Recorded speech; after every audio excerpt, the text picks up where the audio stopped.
Nicholas Cruz made his second court appearance before a judge, and just hours after his hearing, the Florida Department of Children and Families released new documents about the suspected shooter's background. The summary found there were no indicators to support allegations of inadequate care, and that a clinician from Henderson Behavioral Health said the boy was compliant with all meds and received counseling. No, DCF did not drop the ball.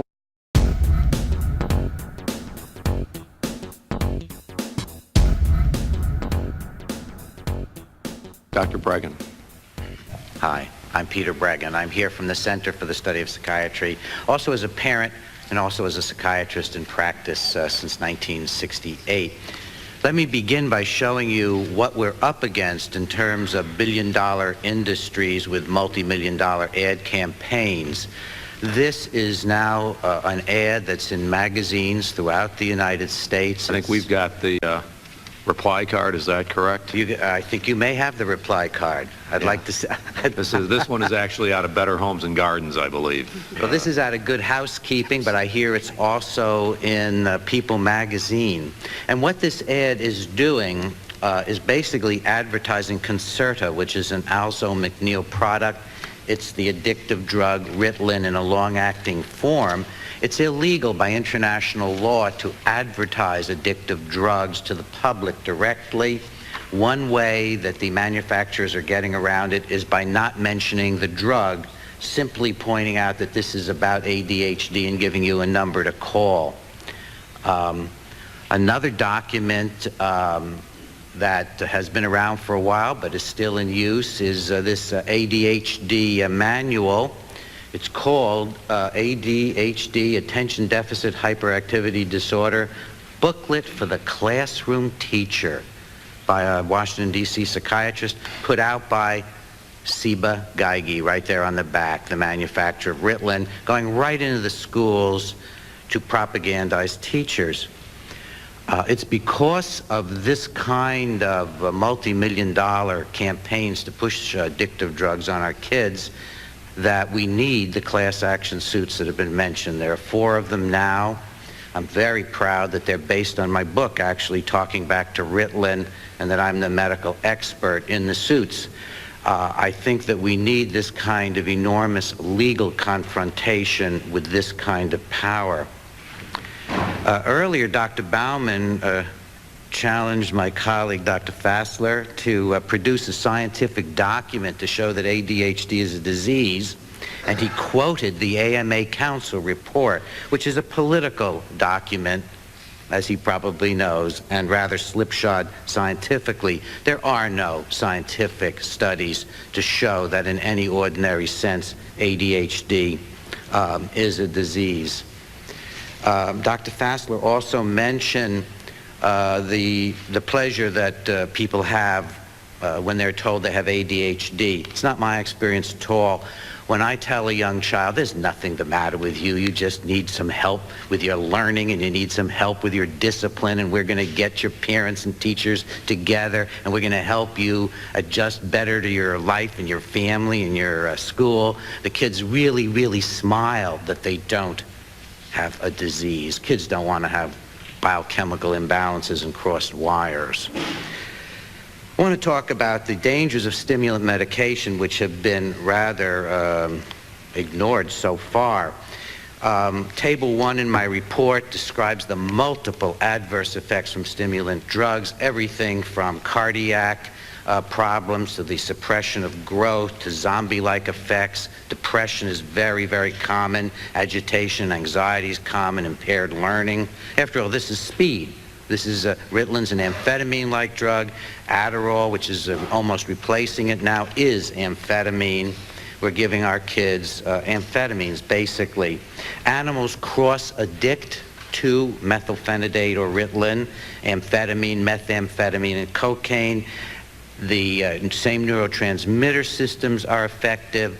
PET scans show the same part of the brain's affected by cocaine and Ritalin and drugs like Adderall. And in fact, human beings cross-addict to these drugs. That's why they're all, including cocaine and the opiates and Ritalin, in Schedule 2 of the DEA, the highest schedule there is for abuse potential and addiction potential. Incidentally, CHAD, one of the organizations being sued in the class action suits, lobbied on behalf of the drug companies to try to get the DEA to drop Ritalin from Schedule II. The stimulants impair growth. They can actually stunt growth. They do it not just by suppressing appetite, but by disrupting growth hormone, the very substance that controls how our brain develops, our liver develops, how our whole body develops. And while it's disrupting growth hormone, these drugs are bathing the brain and disrupting at least 3 major neurotransmitter systems during the growth period. Stimulants become gateway drugs. We have studies by Nadine Lambert now where she's followed children, University of California. Children prescribed stimulants by doctors become cocaine addiction prone as young adults. We finally have the data to back up what should have been obvious from earlier studies. But more important, these are gateway drugs to all psychiatric drugs. I'm commonly in my practice now seeing a child started on Ritalin, gets overstimulated, put on an addictive drug like Klonopin or Xanax to calm them down. Then the child gets depressed from the combination of drugs, so the child's put on an antidepressant, then on a mood stabilizer, then on a neuroleptic. I'm taking 10-year-olds off 5 psychiatric drugs. Thank goodness they come out better when they're off the drugs.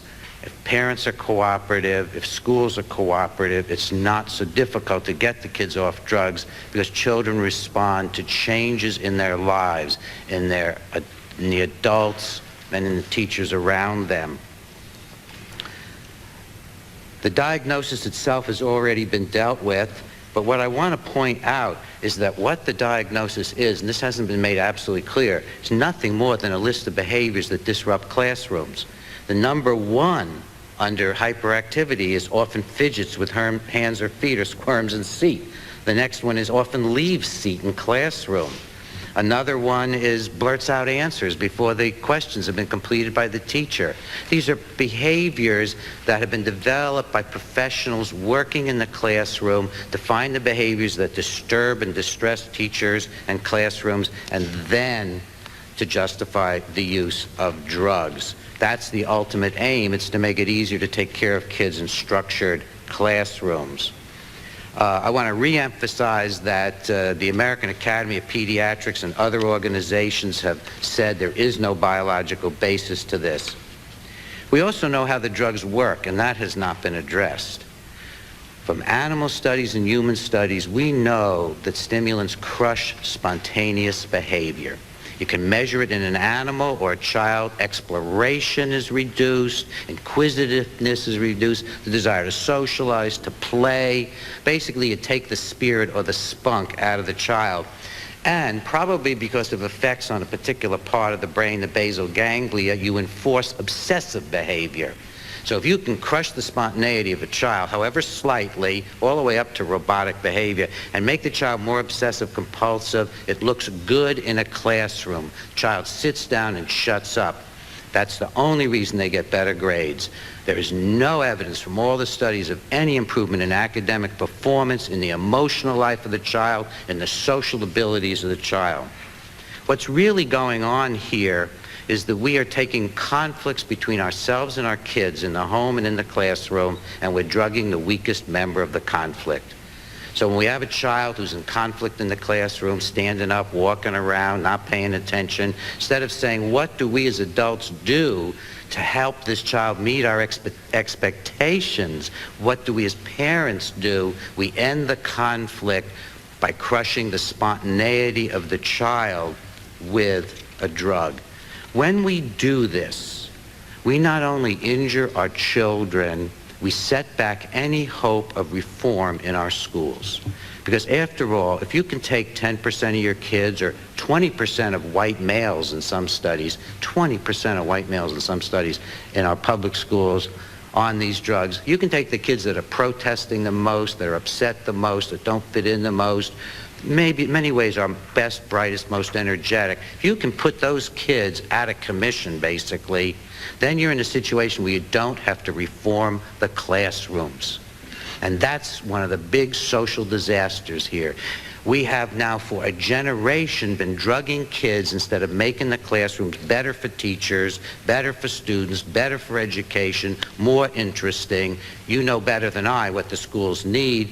What you may not realize, and what I want to get across to you, is that the ADHD diagnosis and the drugging of the kids substitutes for educational reform. That is absolutely key.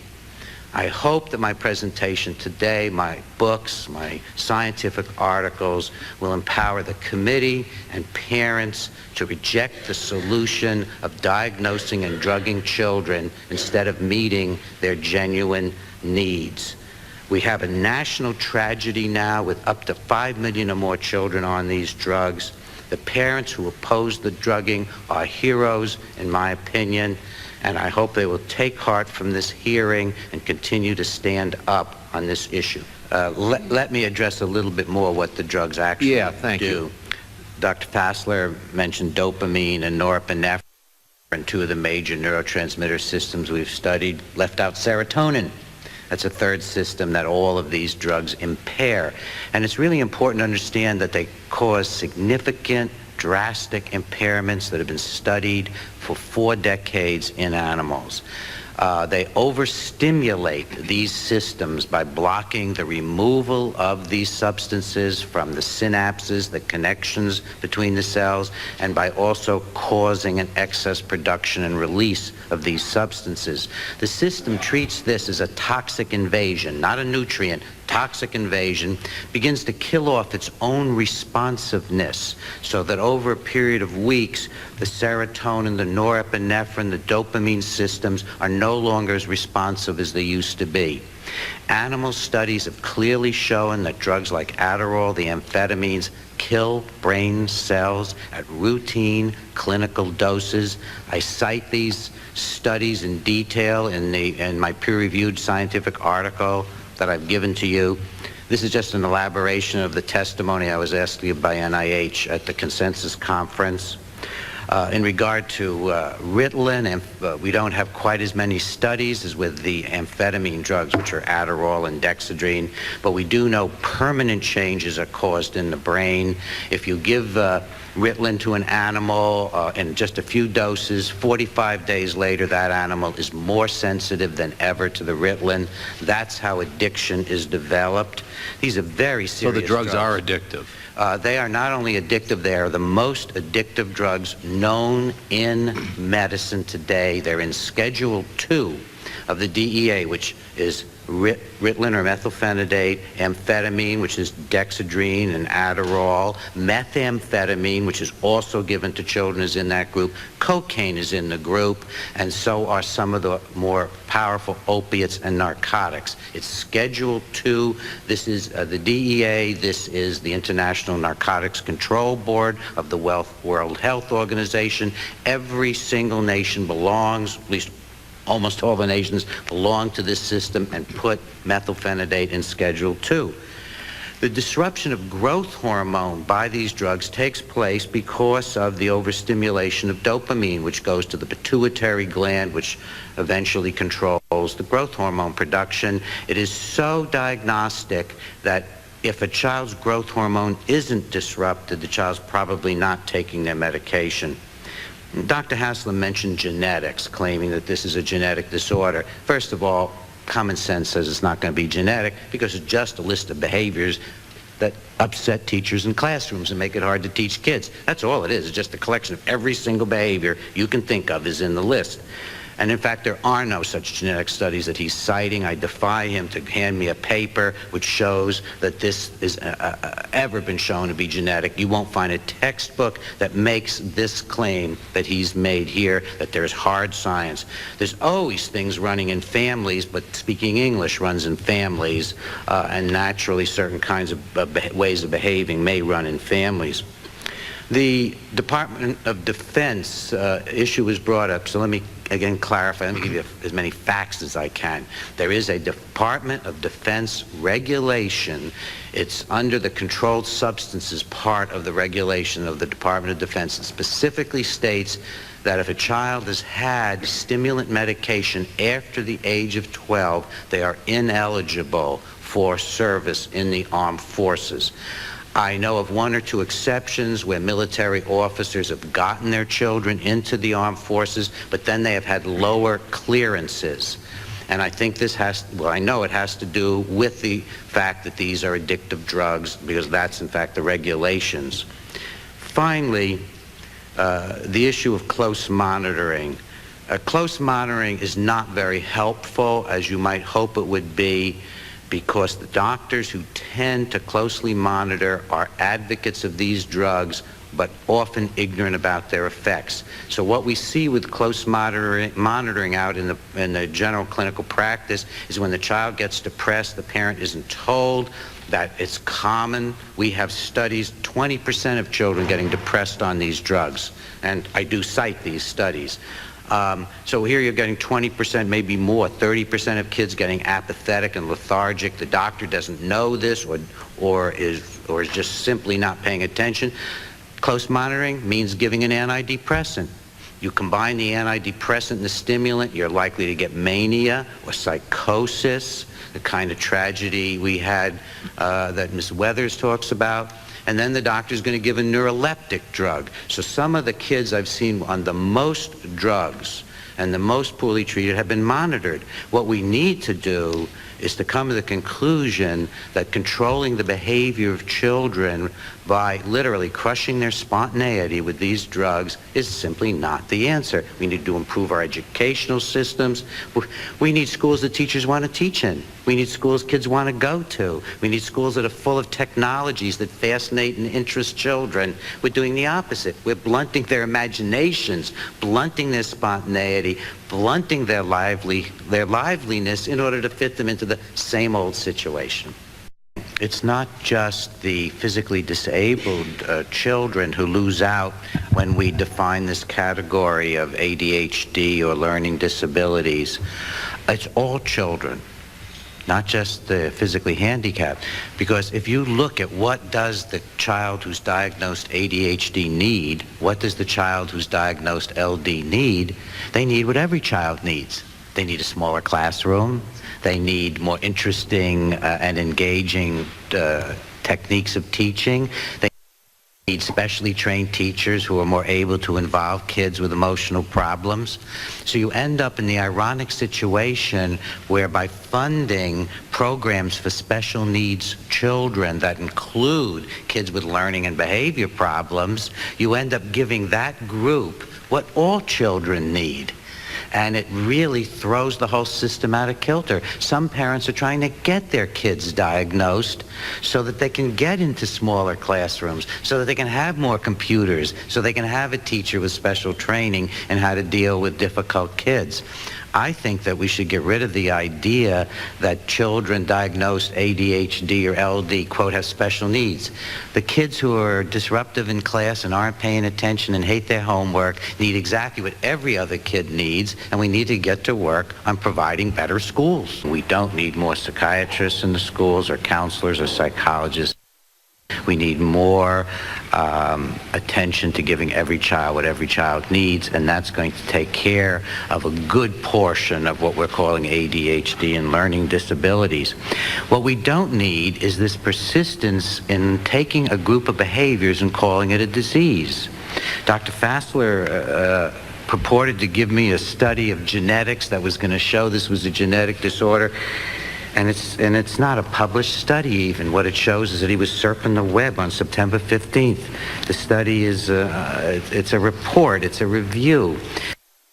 And I think you guys are going to have an opportunity to talk about this more often in the future, aren't you? I want to emphasize the lack of scientific evidence, and this is literally an unpublished thing pulled off the web. The idea of the comprehensive evaluation simply doesn't make it.